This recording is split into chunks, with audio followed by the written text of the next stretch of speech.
IPL-ൽ ചെന്നൈക്കിത് പരാജയങ്ങളുടെ season. 11 മത്സരങ്ങൾ പിന്നിടുമ്പോൾ 9ലും super കിങ്സിന് തോൽവി. ഒടുവിൽ തോറ്റത് ചിന്നസ്വാമിയിൽ RCBയോട്. ആവേശം അവസാന പന്ത് വരെ നീണ്ടപ്പോൾ ചെന്നൈയുടെ തോൽവി സംഭവിച്ചത് 2 റൺസ് അകലെ. തോൽവികൾ തുടരുമ്പോഴും ചെന്നൈക്ക് പ്രതീക്ഷകളുണ്ട്.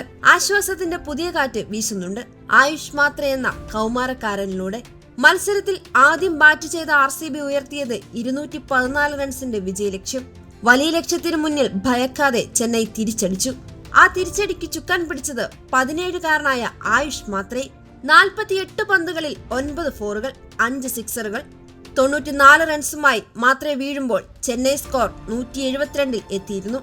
മറുവശത്ത് രവീന്ദ്ര ജഡേജ പോരാടിയെങ്കിലും വിജയത്തിലെത്തിയില്ല. അർഹിച്ച വിജയം ആയുഷ് മാത്രയ്ക്ക് ലഭിക്കാതെ പോയി. IPL സീസണിൽ ചെന്നൈ നായകൻ ഋതുരാജ് ഗെയ്ക്വാദ് പരിക്കേറ്റ് വീണപ്പോൾ പകരക്കാരനായ താരം മുംബൈക്കാരനായ ആയുഷ് ചെന്നൈയിലേക്ക് വണ്ടി കയറി. സീസണിൽ തോൽവികൾ കണ്ടുമടുത്ത ചെന്നൈ ആരാധകർ ചോദിച്ചു, എന്താണ് ആയുഷിൽ നിങ്ങൾ കണ്ട പ്രത്യേകത? ഒന്നിനും ചെവി കൊടുക്കാതെ ചെന്നൈ ആയുഷിന് മികച്ച പരിശീലനം നൽകി. അത് കളിക്കളത്തിൽ പ്രതിഫലിച്ചു തുടങ്ങി. മുംബൈ ഇന്ത്യൻസിനെതിരെ 15 പന്തിൽ 32 റൺസുമായി വരവറിയിച്ചു. ഓരോ മത്സരം കഴിയും തോറും ആയുഷിന്റെ ബാറ്റിൽ നിന്നും ഉയരുന്ന റൺസിന്റെ അളവുകൾ വർദ്ധിക്കുകയാണ്. ഭുവനേശ്വർ കുമാറിനെ പോലൊരു അനുഭവ സംഭവത്തുള്ള പേസറിനെ അടിച്ചു തകർത്ത ബാറ്റിംഗ് വിസ്മയം.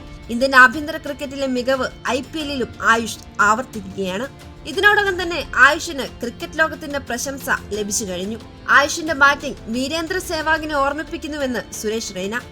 ഇനി ഒരുപാട് ദൂരം സഞ്ചരിക്കേണ്ട താരമെന്ന് രവിശാസ്ത്രിയുടെ പ്രവചനം. ആയുഷിന്റെ പേര് ഓർമ്മയിലിരിക്കണമെന്ന് സൂര്യകുമാർ യാദവിന്റെ മുന്നറിയിപ്പ്. ആയുഷ് ഇന്ത്യൻ ക്രിക്കറ്റിന്റെ ഭാവിയാണ്, അതിൽ സംശയം വേണ്ടതില്ല.